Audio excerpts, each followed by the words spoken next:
Abra sua Bíblia em Mateus, Evangelho de Mateus, capítulo 19. Se você não tem uma Bíblia, eu quero encorajar fortemente você a ter uma Bíblia.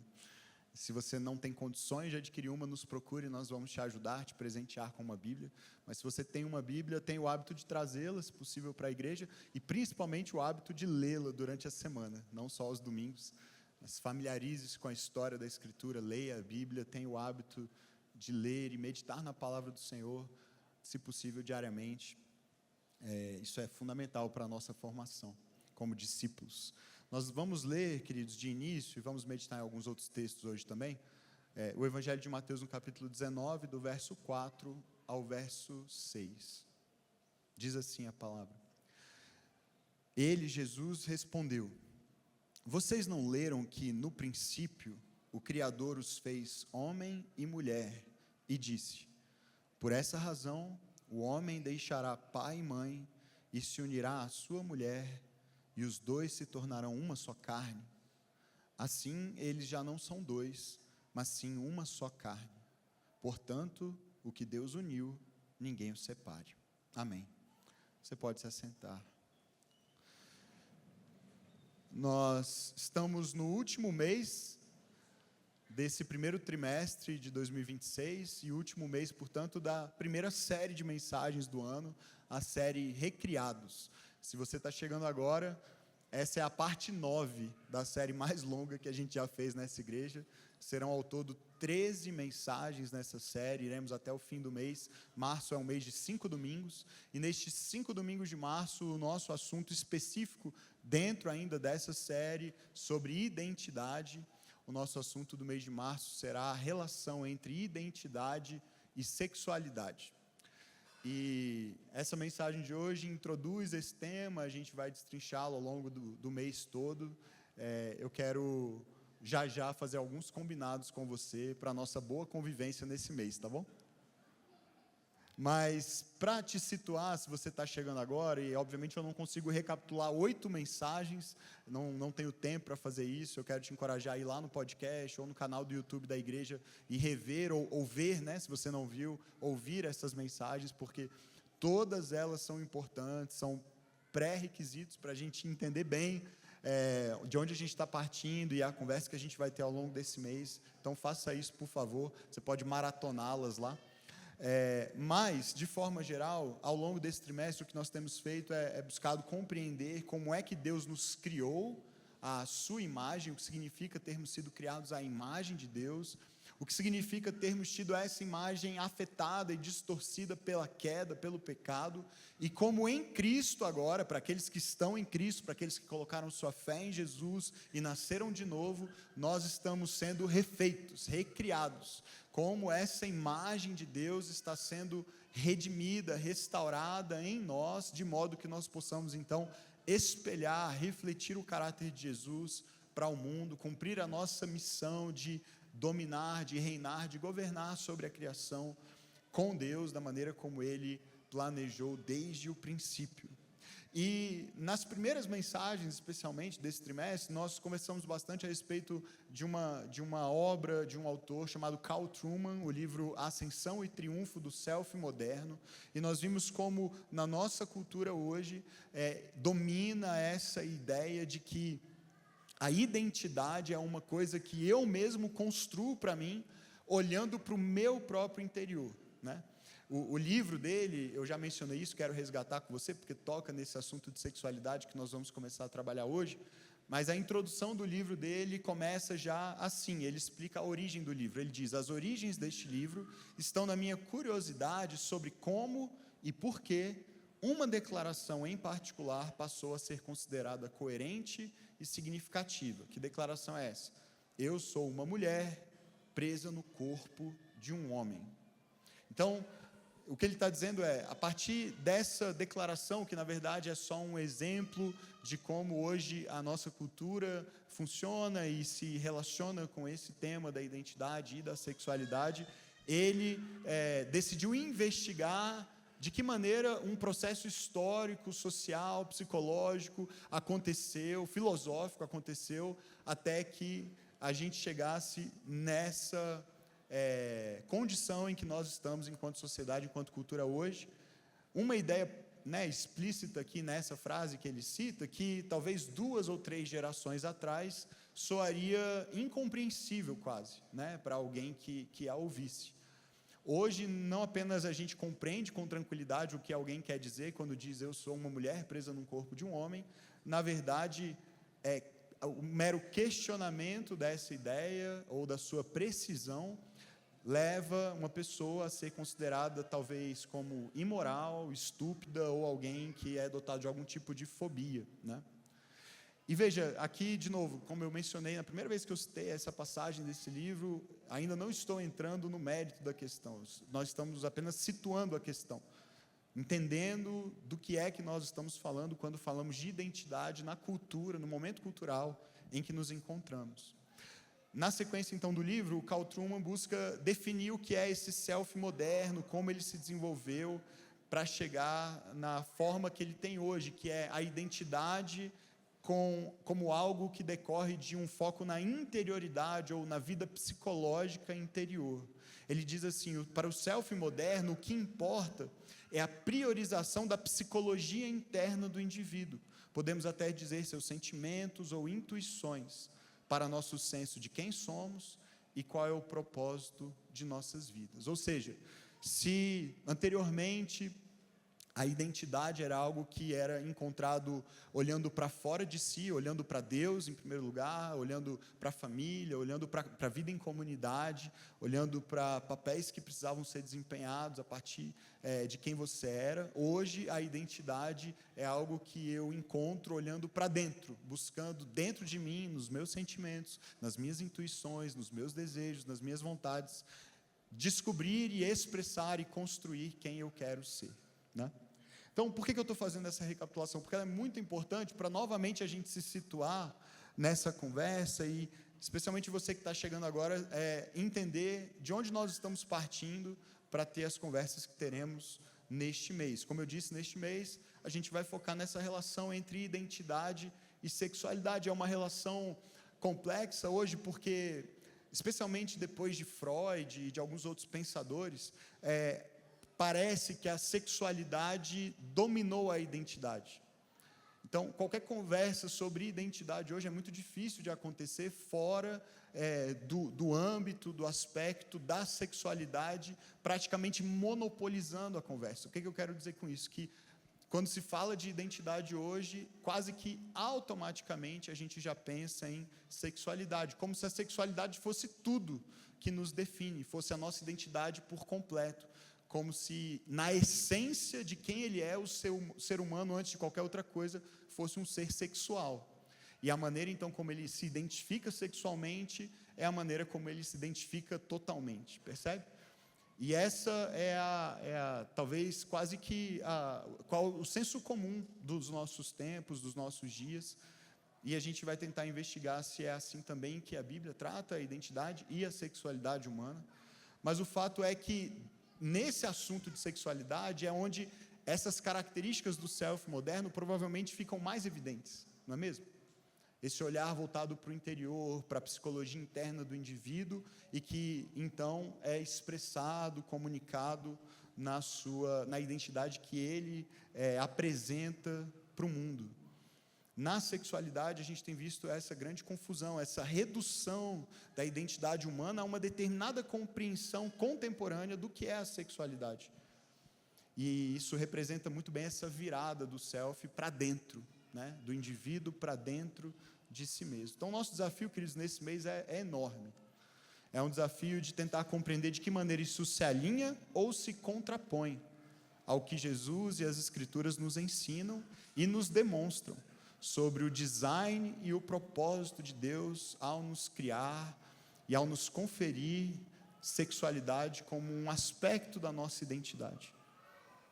Nós vamos tentar perceber nessas mensagens algumas das distorções e das incoerências nos impulsos e expressões da sexualidade humana e de que maneira a nossa sexualidade participa do processo de redenção que Cristo opera, que inclui a nossa sexualidade e vai além dela.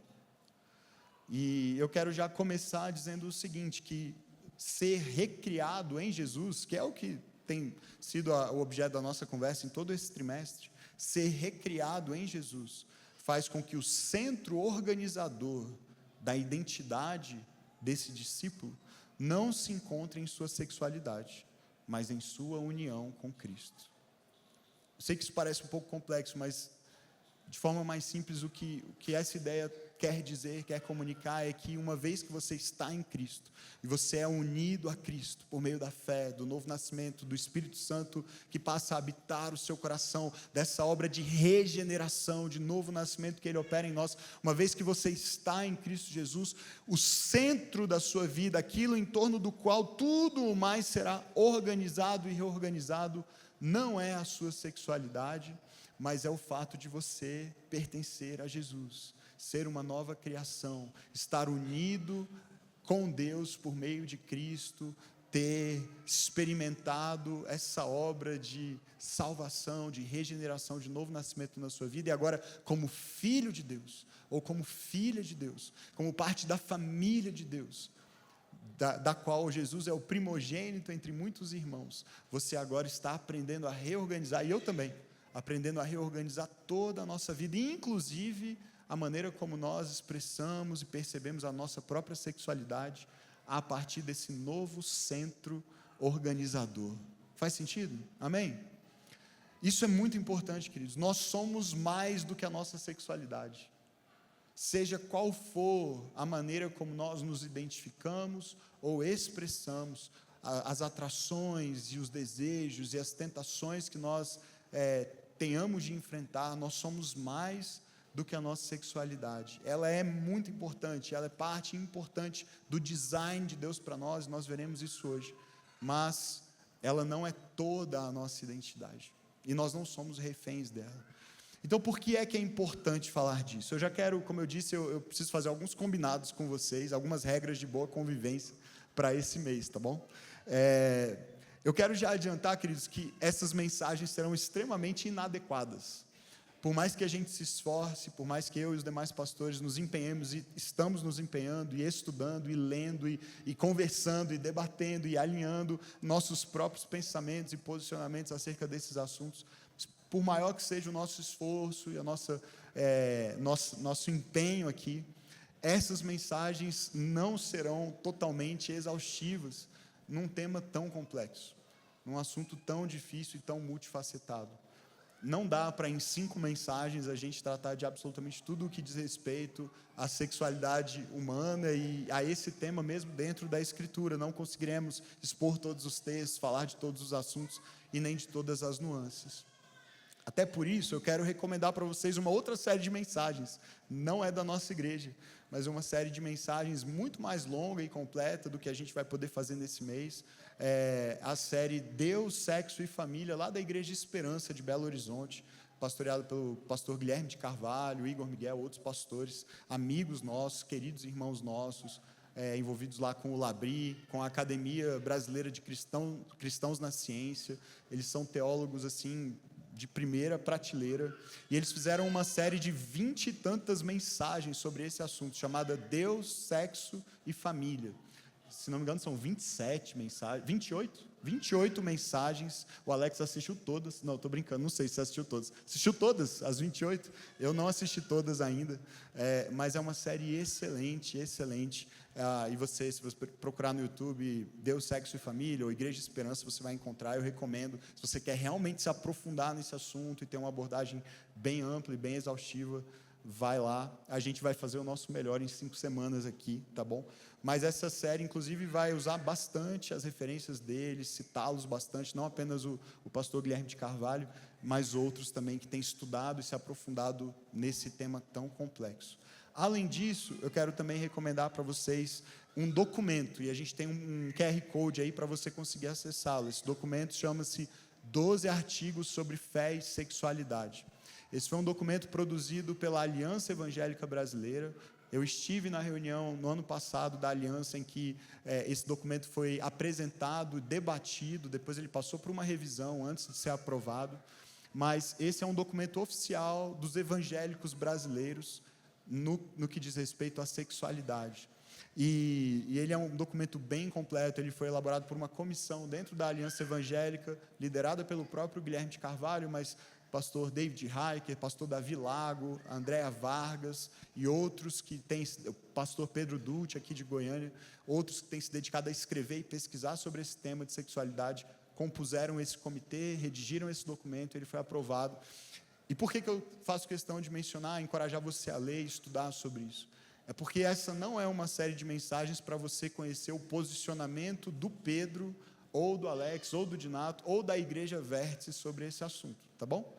As ideias que nós vamos expor aqui são o nosso melhor esforço, ainda que insatisfatório, de mostrar para você como o cristianismo vê esse assunto, como a igreja protestante e até mais, nossos irmãos católicos concordam em quase tudo também nesse tema, como os cristãos, em 2000 anos de história do cristianismo, têm se posicionado, entendido, interpretado os textos bíblicos que tratam de sexualidade, de família, de casamento, e existem inovações recentes nesse tema, existem, obviamente, pessoas que vão divergir, mas essas são as divergências, são as inovações. O que a gente está se esforçando aqui para apresentar é o que, ao longo de 2000 anos de história da fé cristã, tem sido um posicionamento ortodoxo, histórico da igreja, tá bom?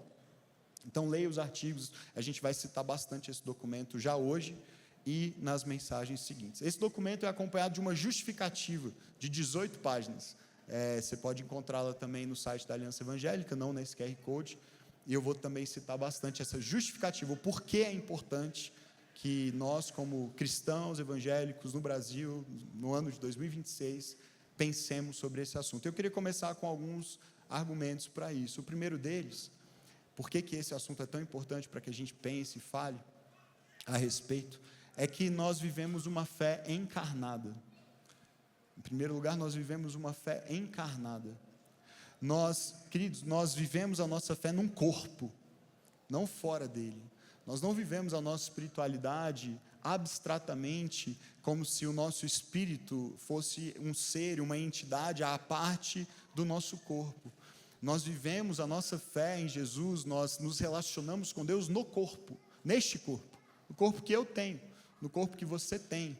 É assim que nós nos relacionamos com Deus e uns com os outros, é assim que nós vivemos a nossa espiritualidade. Deus criou o corpo, Deus criou a matéria, e Ele criou o corpo como algo bom, algo para ser desfrutado, algo para cumprirmos o seu propósito ao nos criar. E o corpo foi afetado pela queda, assim como toda a integralidade humana foi afetada pela queda, e ele está sendo redimido, e um dia ele vai ressuscitar, e será um corpo glorioso, que vai viver para sempre, diante da face do próprio Deus, e é importante a gente entender isso. A gente precisa entender de que maneira o corpo participa desse processo de recriação, de redenção.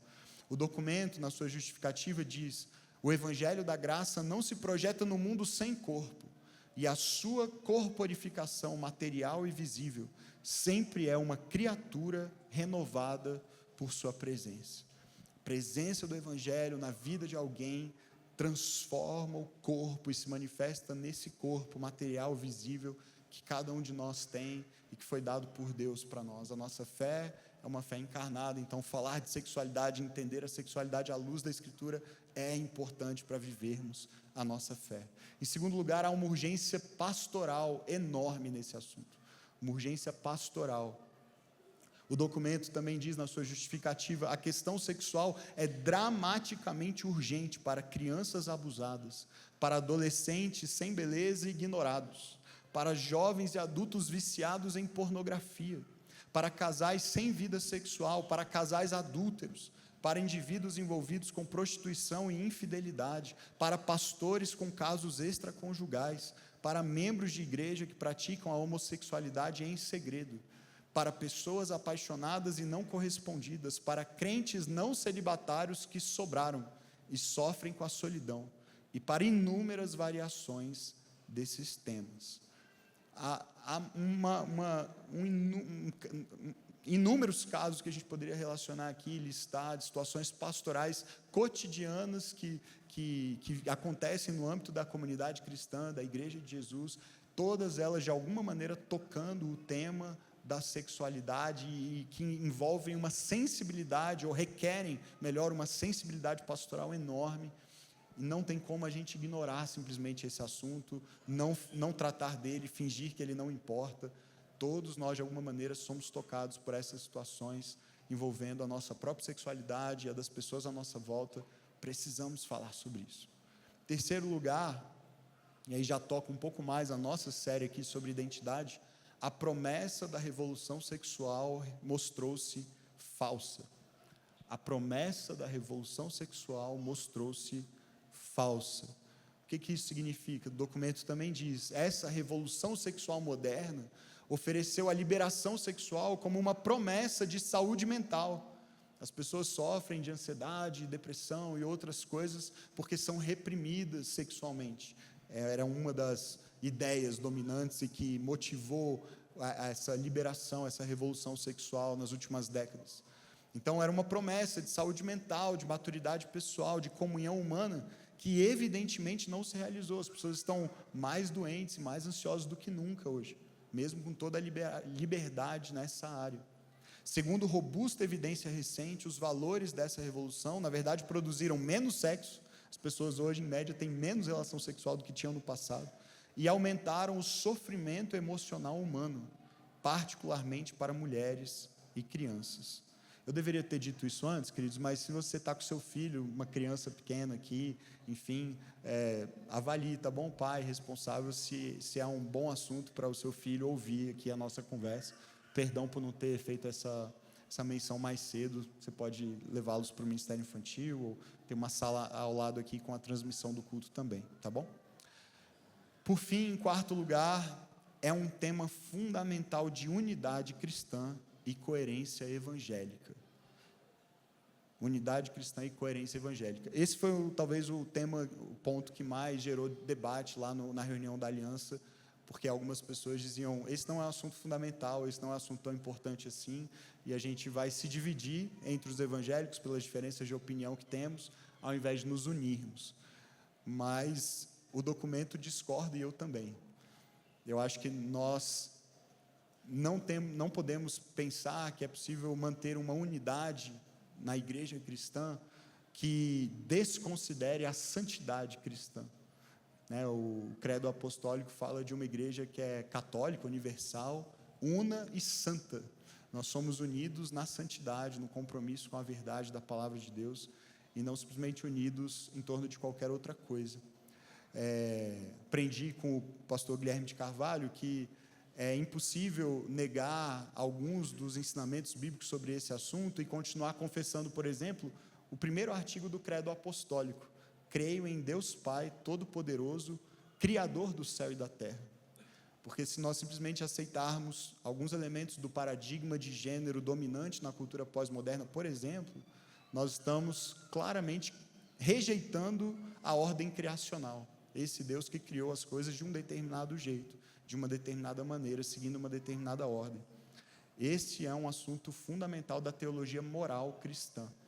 E a gente não pode ter unidade e coerência na nossa fé enquanto cristãos sem pensar e concordar minimamente a respeito de alguns temas fundamentais desse assunto.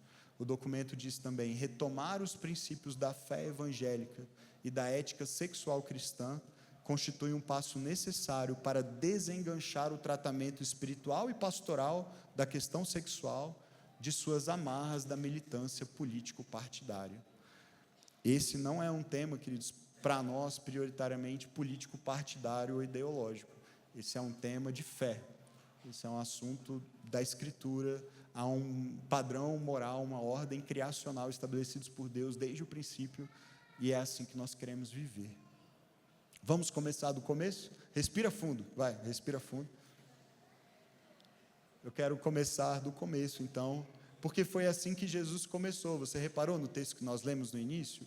Numa conversa sobre divórcio, Jesus, quando é questionado se um homem poderia se divorciar da sua mulher por qualquer razão, ele, na verdade, volta para o princípio de tudo. Ele volta para Gênesis. Então, eu quero fazer esse mesmo caminho que Jesus fez com você hoje. Vamos voltar para o princípio. Gênesis, no capítulo 1, a partir do verso 26. e depois a gente volta para a passagem que lemos no início. Então disse Deus: façamos o homem à nossa imagem, conforme a nossa semelhança. Domine ele sobre os peixes do mar, sobre as aves do céu, sobre os animais grandes de toda a terra e sobre os pequenos animais que se movem rente ao chão. Criou Deus, verso 27, o homem à sua imagem. A imagem de Deus o criou, homem e mulher os criou. Deus os abençoou e lhes disse: sejam férteis e multipliquem-se, encham e subjuguem a terra. Algumas ideias muito fundamentais e que vêm dessa passagem. Primeiro, homem e mulher são portadores da imagem de Deus. Homem e mulher são portadores da imagem de Deus. Não somente o homem, ou não somente a mulher, mas homem e mulher são portadores da imagem de Deus. O verso 27 tem a estrutura de um poema, de um breve poema.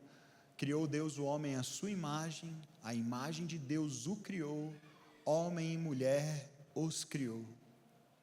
Se você estuda um pouquinho do hebraico aqui dessa passagem, você vai perceber que as duas primeiras menções aqui ao homem não são, ou a primeira menção, Deus criou o homem à sua imagem, depois esse que remete ao homem, a imagem de Deus o criou. Essa terminologia aqui utilizada não se refere não há um artigo definido para caracterizar esse indivíduo, esse ser, como um homem do sexo masculino. Parece que o autor aqui, a ideia é apontar para a criação da espécie humana. Deus criou o homem, a humanidade, à sua imagem, criou a humanidade, à sua imagem, e aí essa humanidade criada à sua imagem é expressada no último verso do poema: homem e mulher os criou. Há um jogo de palavras que é poético, mas é intencional aqui, importantíssimo, quando ele fala de um humano, mas essa unidade expressada em duas pessoas, homem e mulher. Ele cria a humanidade, essa humanidade é composta de homem e mulher, dois indivíduos, mas eles vão se unir para se tornar um só de novo, uma só carne, quando deixam pai e mãe e constituem então esse novo núcleo familiar. E essa ideia é tão importante, porque quando nós olhamos para essa criação, para o início de tudo, Deus cria homem e mulher iguais em valor, iguais em dignidade, embora diferentes, a gente vai chegar lá já já, mas iguais em valor, iguais em dignidade, igualmente portadores da sua imagem. Na verdade, quando juntos, expressam da melhor maneira a própria imagem de Deus. E a gente percebe aqui dois propósitos caminhando juntos também nesse ato inicial de Deus na criação, e esses propósitos são comunhão e procriação. Homem e mulher juntos, num relacionamento de comunhão um com o outro, espelhando a imagem de Deus para o mundo e comissionados a uma fertilidade. O texto que nós lemos no verso 28, a bênção de Deus, a primeira bênção de Deus proferida sobre a humanidade é: sejam férteis e multipliquem-se, encham e subjuguem a terra. Algo que envolve a participação de ambos os sexos criados, homem e mulher, juntos, somente juntos podem cumprir essa missão de procriação, de encher a terra, de multiplicarem-se. Então, veja, comunhão e procriação caminhando juntos como propósitos nessa criação de homem e mulher, como ambos portadores da imagem de Deus. Além disso, essas categorias, homem e mulher, são categorias fundamentais para a ordem moral humana. Veja, aqui a gente entra na importância de reconhecer essa diferença, essa binariedade, homem e mulher, com o propósito de obter família, por meio da relação, e é uma relação de mão dupla, é uma relação conjugal e parental, percebe? Há uma relação conjugal entre eles, mas há um chamado, uma vocação para parentalidade.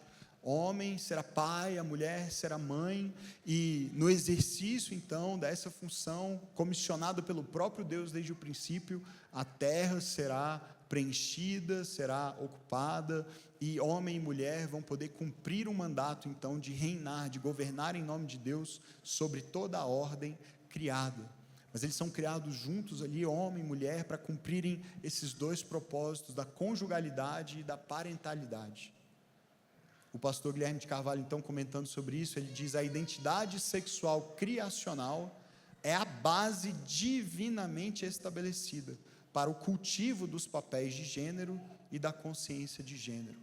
Ou seja, só faz sentido pensarmos em papéis de gênero, de uma consciência de como eu expresso esse gênero, se eu estiver fundamentado numa base de identidade sexual criada por Deus, que tem uma fonte divina, que não nasce de mim, que não é decidida por mim a priori, mas que é dada, que é conferida pelo próprio Deus na forma como Ele nos fez, na forma como Ele nos criou.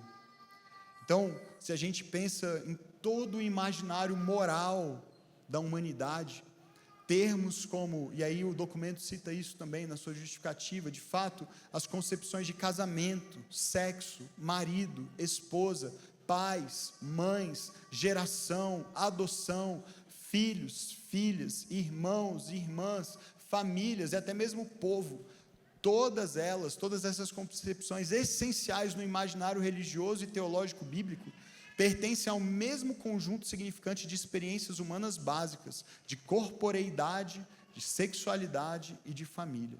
E não apenas essas experiências mais elementares de viver e relacionar-se constituem o ponto de partida humano para a teologia, mas também alimentam a gramática moral básica para as relações do povo de Deus com Deus. Ou seja, essas compreensões dessas categorias fundamentais nos oferecem linguagem, compreensão, sentido para a maneira como nós nos relacionamos e para a maneira como nós nos relacionamos com o próprio Deus. São categorias fundamentais. Terceiro, homem e mulher encarnam e revelam a ética sexual bíblica. E qual é a ética sexual bíblica? Igualdade e diferença, no que diz respeito a essa identidade criacional, igualdade e diferença. Se a gente passa para o capítulo 2 de Gênesis, que detalha um pouco mais como foi a criação da mulher, olha só o que diz o texto a partir do verso 18. Então o Senhor Deus declarou: não é bom que o homem esteja só, farei para ele uma aliada que lhe seja semelhante. Talvez você esteja acostumado com outras versões, auxiliadora idônea, uma auxiliadora que lhe corresponda. Então, verso 21, o Senhor Deus fez o homem cair em sono profundo, e enquanto ele dormia, tirou-lhe uma das costelas, fechando o lugar com carne. E com a costela que havia tirado do homem, o Senhor Deus fez uma mulher e a trouxe a ele. Disse então o homem: esta sim é osso dos meus ossos e carne da minha carne, e ela será chamada mulher, porque do homem foi tirada. Percebam um detalhe aqui, queridos, nessa história que é muito significativo. Quando o homem bate o olho na mulher, o que ele nota? Primeira coisa que ele percebe: ela é parecida comigo. Osso dos meus ossos, carne da minha carne. Por que ele nota logo isso de cara? Porque se você ler o texto, o que tinha acabado de acontecer antes, é que Deus tinha dado ao homem a missão de dar nome a todos os seres criados, certo? Então ele nomeia todos os animais, e depois que termina tudo, o que ele nota, e o que o próprio Deus nota? O homem está sozinho. Não há ninguém que lhe corresponda, e não é bom que ele esteja só, e é por isso que Deus decide então criar a mulher. E na hora que o homem olha para ela, olha para Eva, né? Ela não tem esse nome ainda na história, ela vai receber um pouquinho depois, mas quando ele olha para ela, a primeira coisa que ele nota é: ela é como eu, osso dos meus ossos e carne da minha carne. E qual é a segunda coisa que ele nota?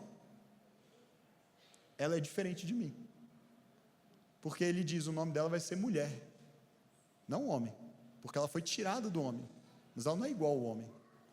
Você percebe? A primeira coisa que ele percebe: ela é como eu.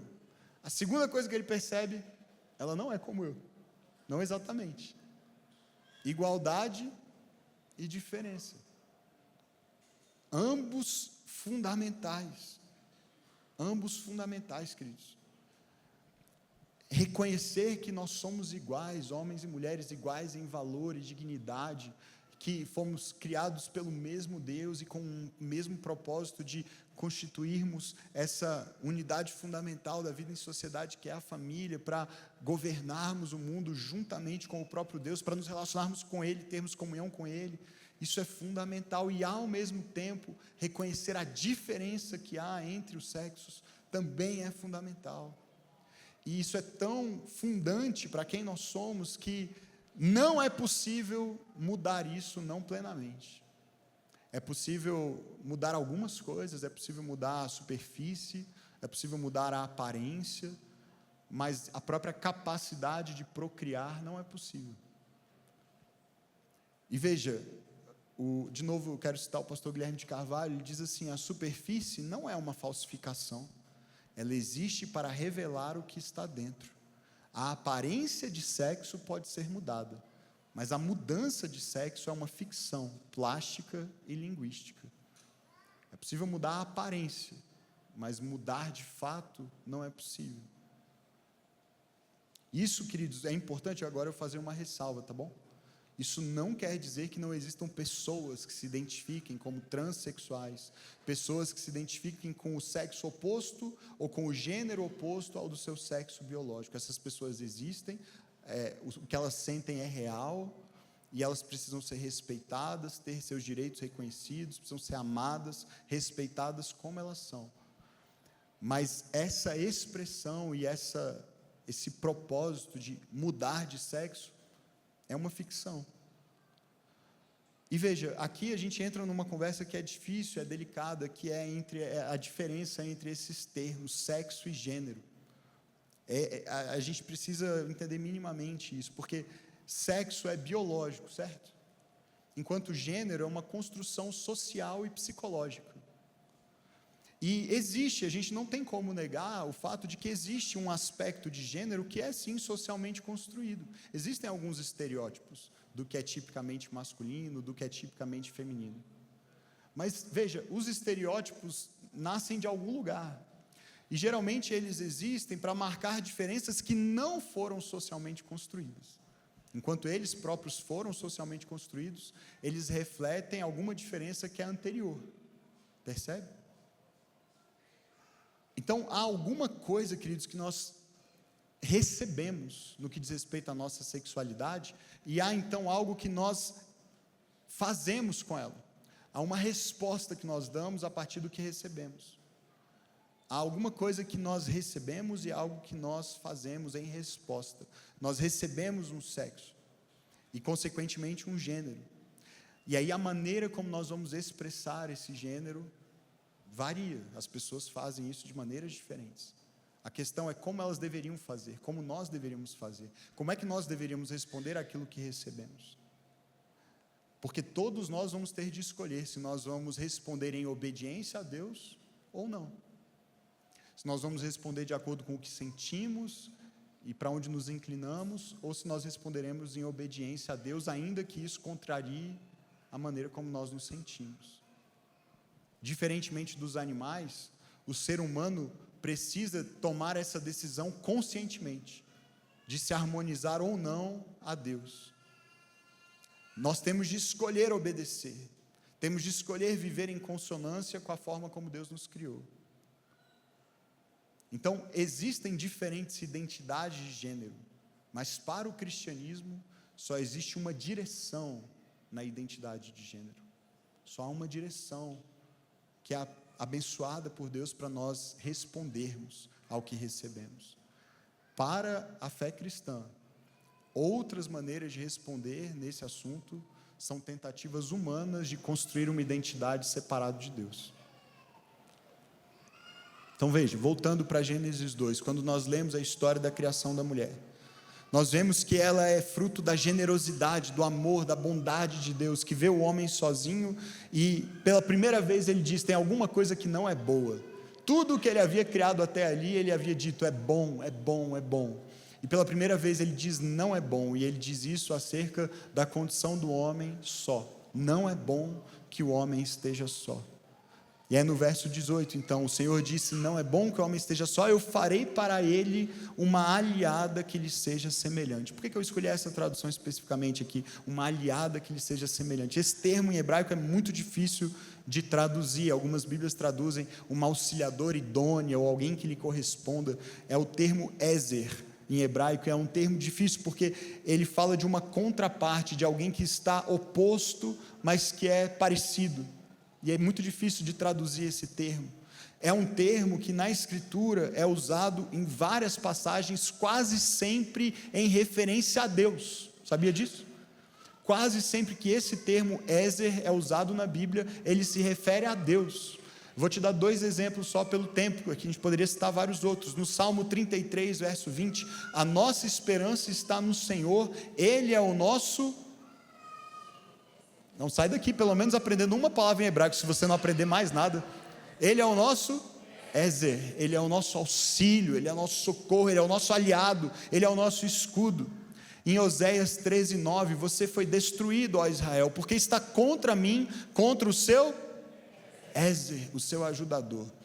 Quase todas as vezes que esse termo é usado na Bíblia, no Antigo Testamento, ele é usado para se referir a Deus, e mais, ele é usado para se referir a um contexto militar, a batalhas, a guerras. Deus vindo em socorro do seu povo contra os seus inimigos, contra os seus adversários. Você percebe então que às vezes, quando a gente fica preso numa ideia de auxílio, de um auxílio, de uma ajuda, como geralmente muitas das traduções trouxeram, ao longo dos anos, a tradução desse termo, na nossa cultura, pelo menos na língua portuguesa, talvez não em outros idiomas, a gente corre o risco de acabar diminuindo um pouco esse lugar da mulher e o papel da mulher, porque, veja, não é um papel inferior ao do homem. E quando a gente fala alguém que é um ajudador ou um auxiliador, às vezes a gente tem uma ideia de hierarquia, a gente tem a ideia de alguém mais importante que recebe uma ajudinha de um outro menos importante, e definitivamente não é isso que o termo quer dizer.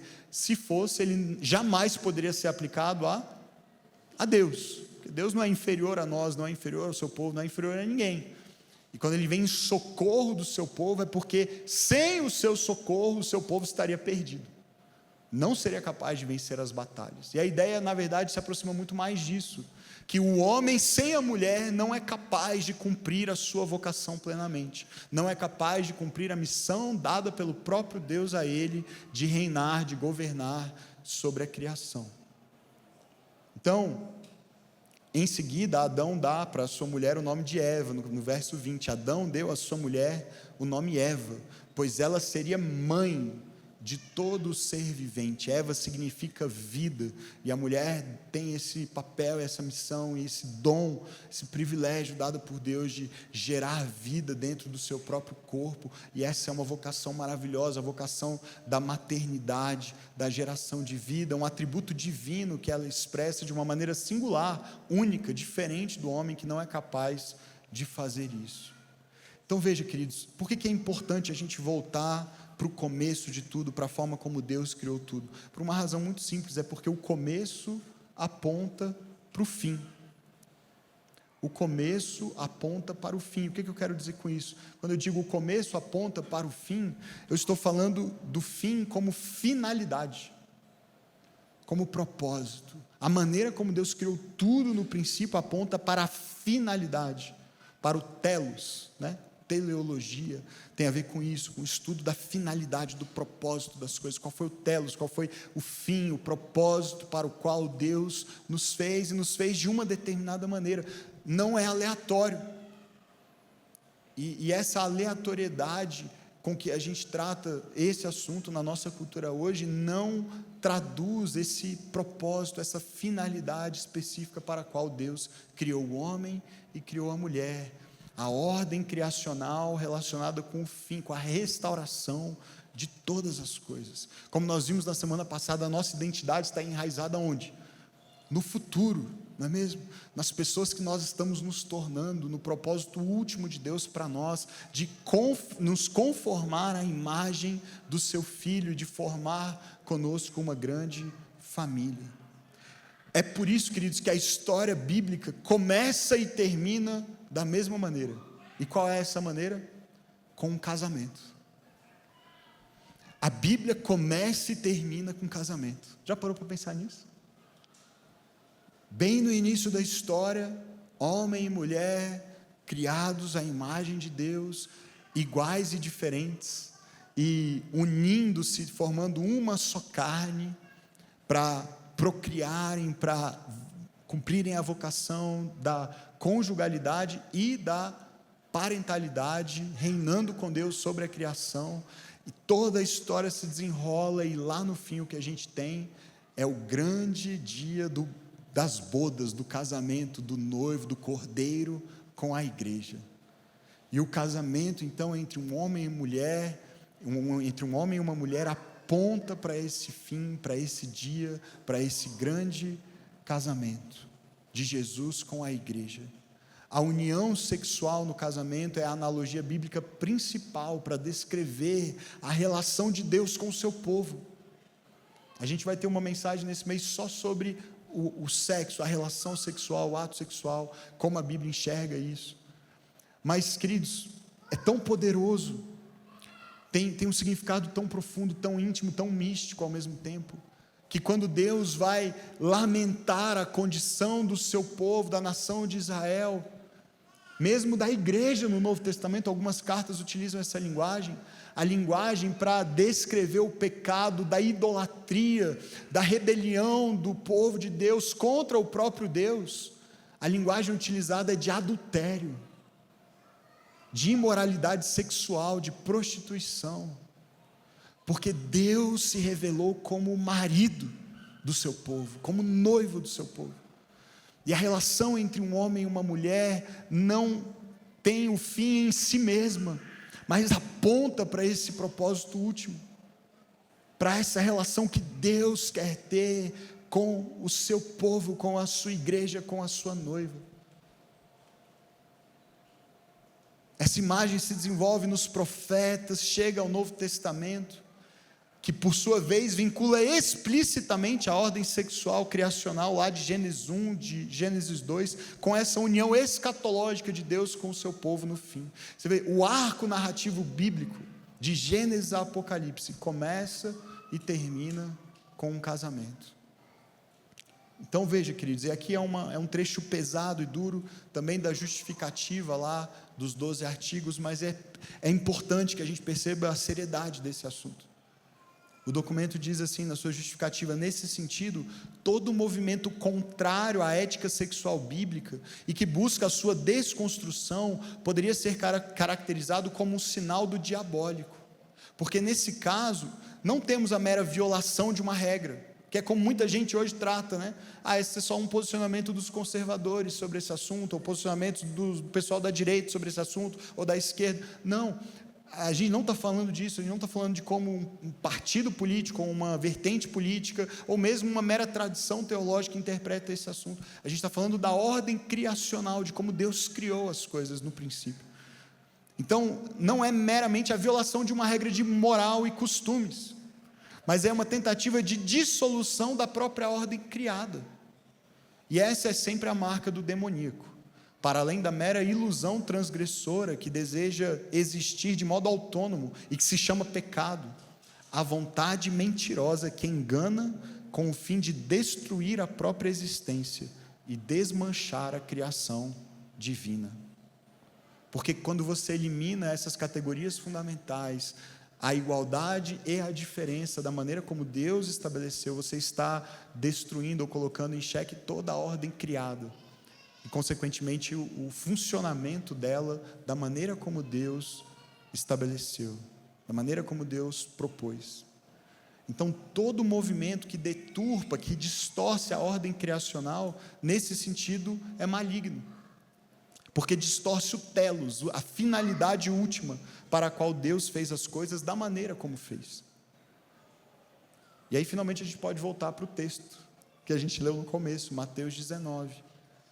Por que é que Jesus volta para Gênesis quando ele é perguntado sobre divórcio? A pergunta era sobre divórcio, a pergunta era sobre a lei de Moisés, mas Moisés falou que um homem pode se divorciar dando carta de divórcio, é isso mesmo, por qualquer razão ou não? Havia um debate teológico intenso em Israel naquele tempo, duas linhas rabínicas, duas tradições rabínicas, uma mais radical, que dizia só em casos de imoralidade sexual, uma outra bem mais liberal e aberta, não, dando a carta de divórcio, o homem pode se divorciar por qualquer motivo da sua esposa. Jesus claramente se alinha à primeira interpretação, dizendo que é somente em casos de imoralidade sexual que o divórcio é permitido. Depois no Novo Testamento isso é melhor explicado pelo apóstolo Paulo para falar de casos de abandono, casos de violência também, especialmente, né, hoje a gente lida infelizmente com tantas realidades tristes nesse assunto de casamento, e é tão importante a gente compreender isso.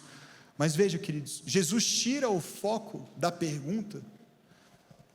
Ele não se preocupa tanto com aquilo que a lei permitia ou não nesse aspecto, mas ele faz um esforço de levá-los de volta para como Deus criou as coisas lá no princípio. Qual era a intenção original de Deus? E ele deixa claro, ele diz: vocês não leram que no princípio o Criador os fez homem e mulher? E aí, pausa, é importante, esse ponto, a gente vai ter uma mensagem também mais para frente só sobre a questão da homossexualidade, da atração por pessoas do mesmo sexo, a gente vai conversar sobre isso, mas muitas pessoas argumentam que Jesus nunca falou sobre isso, e ele foi tão claro aqui, ele diz: no princípio Deus os criou homem e mulher, e disse então: o homem deixará pai e mãe, se unirá à sua mulher, os dois se tornarão uma só carne, assim eles já não são dois, mas sim uma só carne, portanto o que Deus uniu ninguém separe. E aí ele está revelando então, ou trazendo de volta à tona, ao centro da discussão, o propósito original de Deus, percebe? Ao longo das eras, dos séculos, com as interpretações e a religiosidade humana, as pessoas vão criando o seu jeito e a sua maneira de agir, de se comportar, de interpretar, mas Jesus está dizendo: desde o princípio, a forma como Deus criou foi essa, o propósito era esse, e a gente precisa voltar para o princípio das coisas. O pastor Guilherme fala: o modo como as coisas eram no princípio é um modo como as coisas deveriam ser. É por isso que Jesus nos leva de volta para lembrar de como era no princípio. Agora, queridos, a gente precisa também reconhecer o seguinte, que nós não vivemos no mundo como ele era no princípio, certo? O nosso corpo não é como era o corpo de Adão ou de Eva antes da queda. Todos nós temos no nosso corpo e em todas as dimensões da nossa existência, os efeitos da queda, os efeitos do pecado e as distorções decorrentes dele. Mas isso não significa que nós, por conta da nossa condição presente, tenhamos uma autorização para viver como bem entendermos, porque se estamos em Cristo e temos o Espírito Santo, há uma obra de transformação em andamento em nós, há uma capacitação que é sobrenatural, que vai além de nós, que vem do próprio Espírito de Deus, para que nós vivamos da maneira como agrada a Deus, como honra a Deus, como glorifica a Deus. E nós não vamos conseguir o tempo todo, não vamos acertar sempre, mas há uma luta que nós agora travamos intencionalmente para resistir às inclinações e aos impulsos do nosso corpo caído, sejam elas quais forem, e honrarmos a Deus, obedecermos a Deus, nos submetermos à sua palavra e à sua vontade, porque nós cremos que Ele é bom e que tudo que Ele faz é bom, e que a maneira como Ele nos chama a viver é a melhor maneira para se viver, ainda que a experiência imediata não pareça, ainda que não seja como nós nos sentimos ou nos percebemos num primeiro momento, e que isso signifique para nós renúncia e morte do eu e do ego e da vontade e de desejos. Então veja, queridos, nos últimos séculos, o que a gente tem visto, nas últimas décadas, o que nós temos visto são vários esforços de distorção disso, dessa ordem criada. Teóricos de gênero, como Judith Butler e outros, desenvolveram essa ideia de que não existe uma essência do que é masculino, do que é feminino, mas o gênero é simplesmente uma performance. A partir de estruturas sociais de poder, as pessoas se comportam de uma determinada maneira, se alinham a determinados estereótipos, e é por isso que elas vivem como elas vivem, seja como homens, como mulheres ou de outras formas. E dentro desse paradigma, então, o gênero e o próprio sexo são meras criaturas históricas e sociais, criaturas do sujeito. E isso significa que nós podemos fazer do sexo e do gênero o que bem quisermos, porque tudo o que existe é o self. Nesse paradigma, tudo o que existe sou eu, é como eu me sinto, é como eu me percebo. Não há Deus, não há verdade, não há propósito, não há finalidade, não há design, não há intenção na forma como Deus criou, não há um porquê, há simplesmente eu e o que eu sinto e o que eu quero expressar. E então, se tudo o que existe são essas estruturas sociais de poder, torna-se possível subvertê-las, torna-se talvez até desejável subverter essa heteronormatividade. cujo fundamento não está numa verdade, nem num Deus, nem numa ordem criada por Ele, mas numa estrutura de poder que pode ser substituída. Então, é isso que está na raiz de movimentos identitários contemporâneos, que estão vinculados a essa cultura mais ampla do self moderno.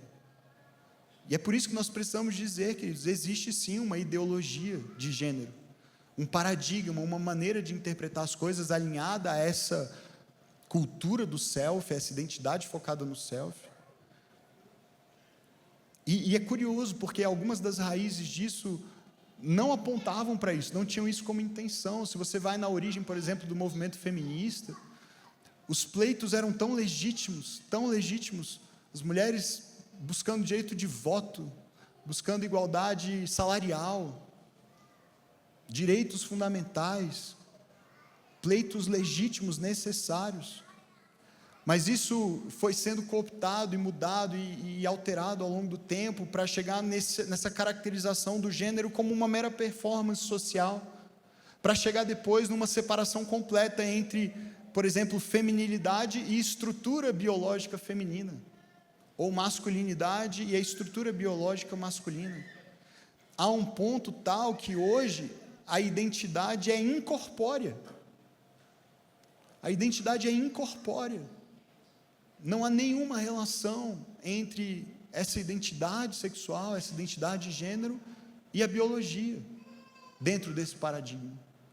E se ela é incorpórea, ela pode ser transferida, inclusive, para uma pessoa que tem o corpo do sexo oposto. Então veja, mesmo esse movimento que na sua origem tinha pleitos legítimos, razões legítimas, causas legítimas para lutar, acabou sendo colonizado, percebe? Por essa ideologia do self, a ponto de a gente não ser mais capaz hoje de dar definições simples do que significa ser homem, do que significa ser mulher. E com isso, queridos, com a negação da ordem criada por Deus, inevitavelmente, sabe o que acontece? E esse discurso a gente não pega, especialmente dos teólogos e pregadores que abraçaram também essas ideologias hoje. Quando a gente nega a ordem criacional, sabe o que a gente acaba inevitavelmente negando junto? A graça. Parece o contrário, né? Em nome da graça, a gente vem relativizando tanta coisa, mesmo na igreja. Mas, queridos, pensa comigo, negar a forma como Deus criou as coisas é negar a bondade desse Deus, que criou as coisas de um jeito. É negar a graça desse Deus no sentido da dádiva, do presente que Ele deu para a humanidade, de fazê-la de uma determinada maneira. É negar a graça de um Deus que prometeu que, embora a condição hoje em que a gente viva seja realmente difícil demais, e a gente tenha de lidar com crises profundas e contradições no que nós queremos fazer, mas no que muitas vezes o nosso corpo quer fazer, aquela luta, aquele conflito, aquela guerra que Paulo descreve lá em Romanos: o bem que eu quero fazer eu não faço, mas o mal que eu não quero fazer, esse está sempre diante de mim. Embora a gente tenha de reconhecer que essa é a nossa condição ainda hoje, no tempo presente, na vida que nós temos, com o corpo que nós temos, nós precisamos confiar na graça de um Deus que prometeu que vai restaurar todas as coisas, e que está agindo para isso, e que sim, reconhece, neste mundo vocês vão ter aflições, e há uma cruz que vocês vão ter que carregar se vocês querem ser meus discípulos, mas que promete um tipo de satisfação e plenitude e felicidade incomparáveis, para aqueles que decidirem permanecer, e obedecer à sua boa, perfeita e agradável vontade.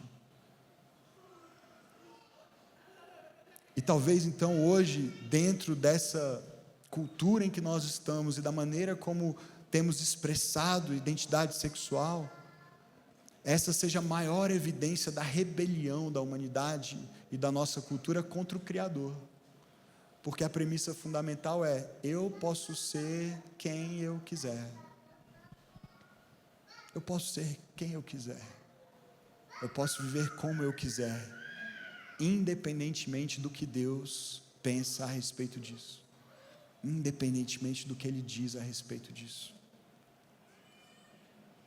E, queridos, não vá muito depressa na sua mente, no seu coração, para um lugar de pensar assim: puxa, ele está falando do fulano, puxa, ele está falando daquelas pessoas, puxa, ele está falando desse grupo ou do outro.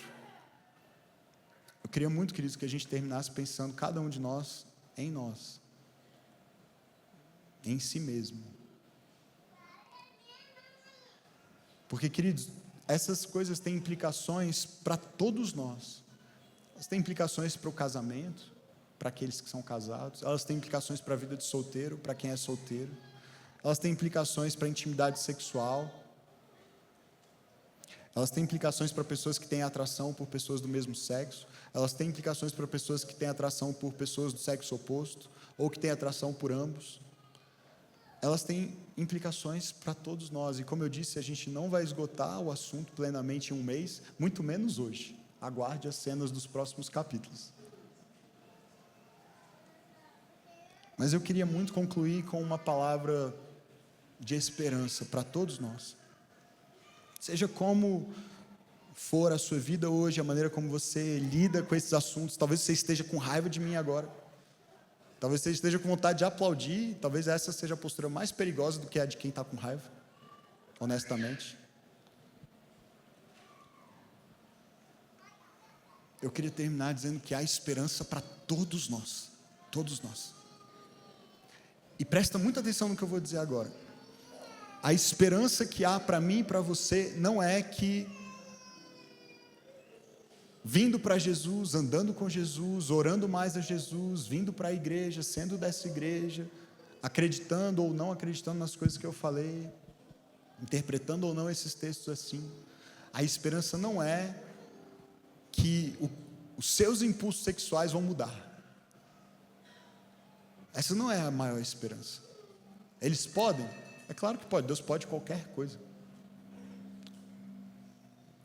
Mas, queridos, Jesus não morreu na cruz para fazer você ser heterossexual.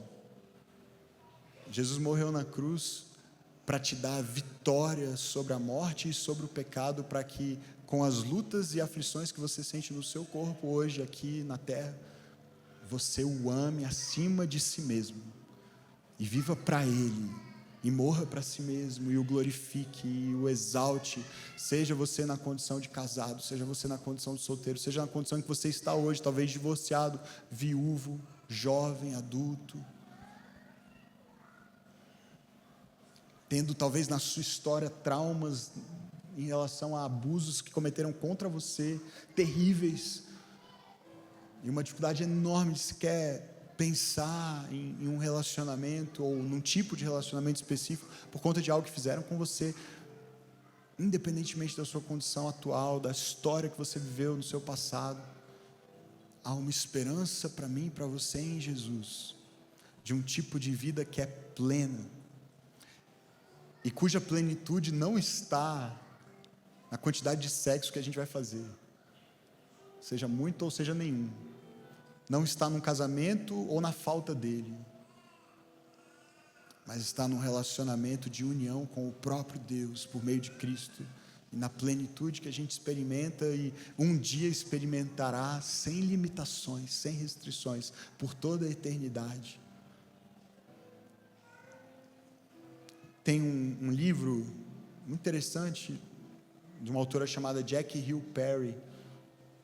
O nome do livro é Garota Gay, Deus Bom, e ela conta um testemunho, a experiência dela de conversão, enfim, coisas que Deus fez, transformações que Deus operou na vida dela, e ela fala abertamente sobre as suas lutas, suas tentações, suas experiências, mas eu trouxe só uma frase desse livro para a gente terminar hoje, e eu achei tão impactante. Ela diz, falando a respeito do tempo em que ela vivia crises de identidade na sua sexualidade, e do que ela descobriu depois de conhecer Jesus, caminhar com Ele. Ela diz assim: eu ainda não tinha a mesma espécie de certeza de hoje, mas durante todo esse tempo, outro homem estava me amando sempre.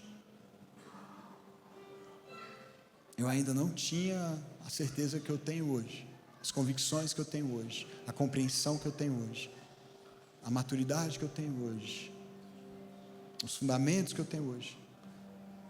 Mas eu descobri que em toda a minha história tinha um homem me amando.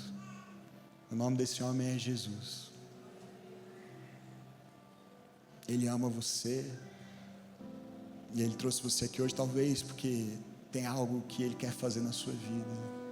Talvez esse algo seja extremamente desconfortável. Extremamente desconfortável. Mas Ele é bom. E Ele fará tudo o que Ele puder, e tudo que você se abrir para permitir que Ele faça, para te levar a experimentar, não os seus sonhos pessoais, não a realização dos seus desejos pessoais, mas o bom propósito da vontade dEle, da vontade do Pai, para a sua vida e para a minha.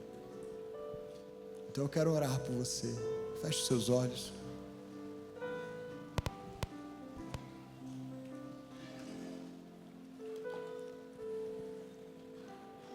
Independentemente da sua história, um outro homem estava te amando sempre. Deixa a realidade do amor de Jesus por você preencher o seu coração agora, preencher a sua mente agora.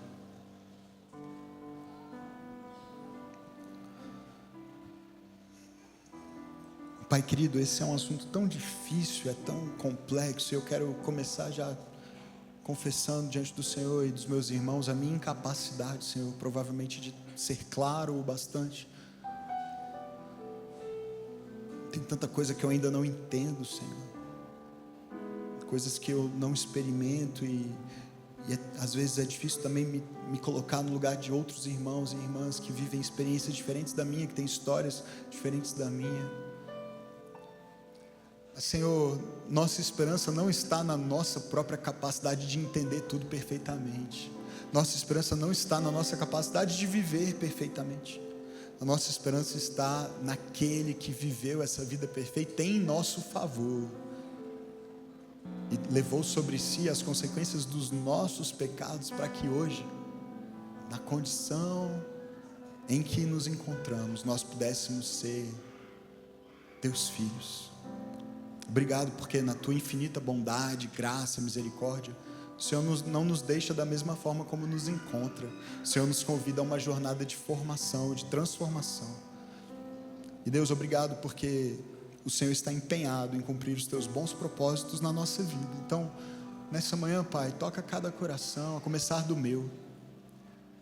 Leva-nos ao arrependimento, Senhor, em relação à nossa imoralidade sexual. Todos nós somos culpados disso, Senhor. Em alguma medida, o teu chamado é para uma santidade que está tão além de nós. O Senhor Jesus disse: aquele que simplesmente olhar para uma pessoa com intenção impura, cobiçando, desejando sexualmente, já cometeu adultério. Senhor, qual de nós nunca caiu nesse pecado? Perdoa-nos, tem misericórdia de nós, Jesus.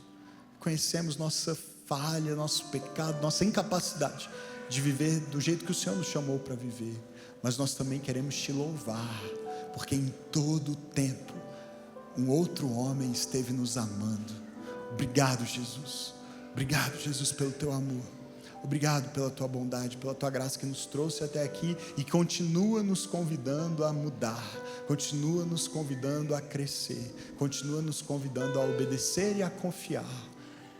E a minha oração, Senhor, é que o Senhor nos perdoe, nos transforme, nos liberte, Senhor, de todo tipo de preconceito, discriminação, sensação de superioridade, que nos leva a tratar outras pessoas de maneira aquém da dignidade que elas têm como pessoas criadas à tua imagem.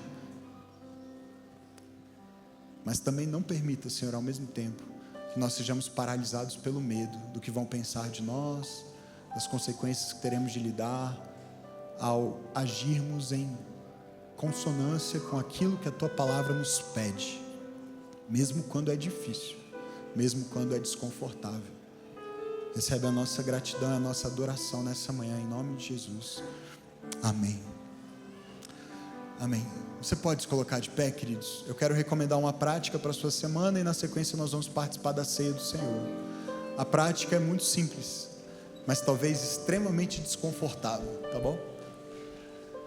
Meu convite é: avalie ao longo dessa semana, separe um tempo de oração e avalie se existe alguma prática ou pensamento na sua vida que seja pecaminoso na área da sexualidade. Desejos impuros, comportamentos impuros ou imorais que você tem mantido. Talvez ninguém saiba, só Deus. É o bastante para a gente se arrepender, confessar, pedir da sua graça, da sua misericórdia. Faça isso, tenha um tempo de arrependimento, de confissão. Talvez você precise se arrepender da forma como você tem pensado acerca de outras pessoas, com superioridade, com arrogância, com julgamento, com preconceito. Arrependa-se disso também. Deus nos dê a graça de sermos uma comunidade que caminha em santidade e pureza, também nessa área tão importante. Amém?